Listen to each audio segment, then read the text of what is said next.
we are feeding the community.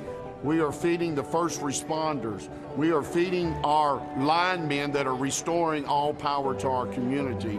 We also have converted 4 donation centers, and that's all opened up for donations back to the community.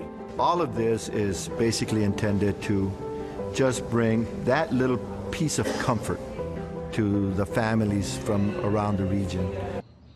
Well, that's a bit of what the Knights of Columbus says it's all about. But the Catholic social and charitable organization that was founded in 1882 is under fire from at least 2 Democratic senators. Mazie Hirono of Hawaii and Kamala Harris of California have been grilling an Omaha-based lawyer who's a nominee to sit on a district court in Nebraska about his membership in that Catholic charity group.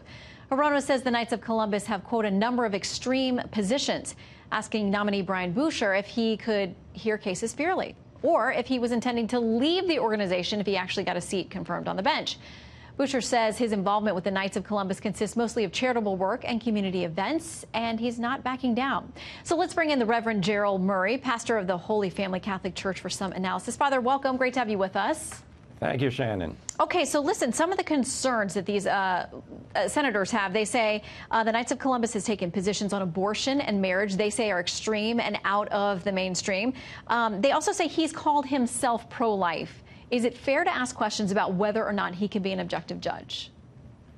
No, I look at this as an attack on the Catholic Church because the Knights of Columbus as a Catholic organization promotes Catholic teaching about the matter of it's immoral to kill children, and marriage consists of a man and a woman.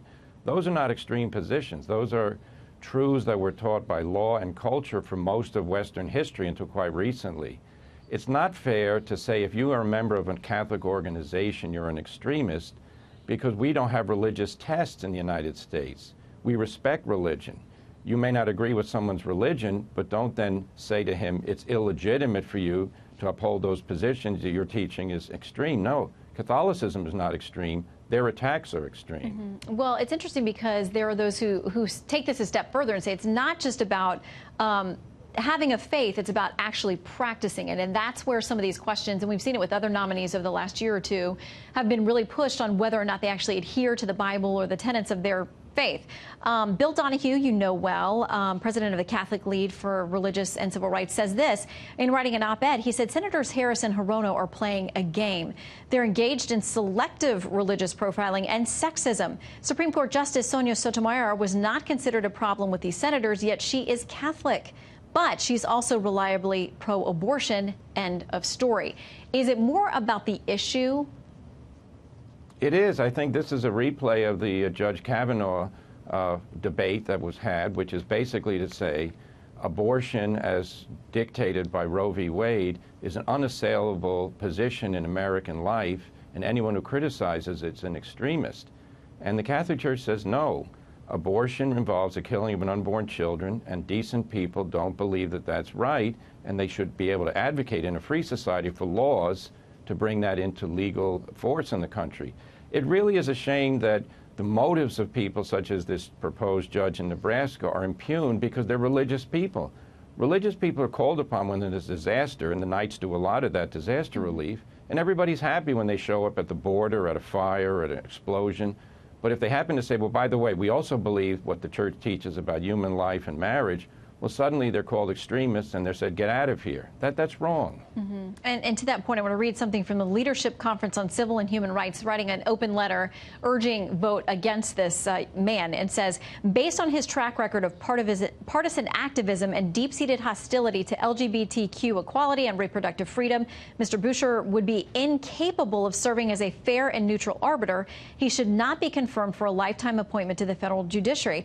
That sparks the question for me, too, if there are people of other faiths outside of Catholicism, Protestant Christianity, evangelical Christians, would people of other faiths, do you think, get these same kinds of questions on Capitol Hill? Well, I haven't heard that. You know, Muslim members of Congress who were recently elected, their religion teaches that marriage is only between a man and a woman, and they also don't endorse abortion. No one's saying, though, you know, the Muslim faith makes you incapable of serving as a legislator, let alone a judge. No, I think in this country the experience is that religious people who follow the Constitution and discharge their judicial functions are good, decent, and honorable. according to these senators, every practicing Catholic should quit the bench because they're extremists. That's wrong. If you want to defend abortion, make your arguments. Don't attack people who think abortion is wrong. Well, and this judge has assured them that no matter what happens, if he is confirmed, he will adhere to precedent. He will not go rogue. He will do what is his duty as a judge and be impartial in all cases that come before him. Father Murray, thanks for joining us on this conversation tonight. Thank you, Shannon.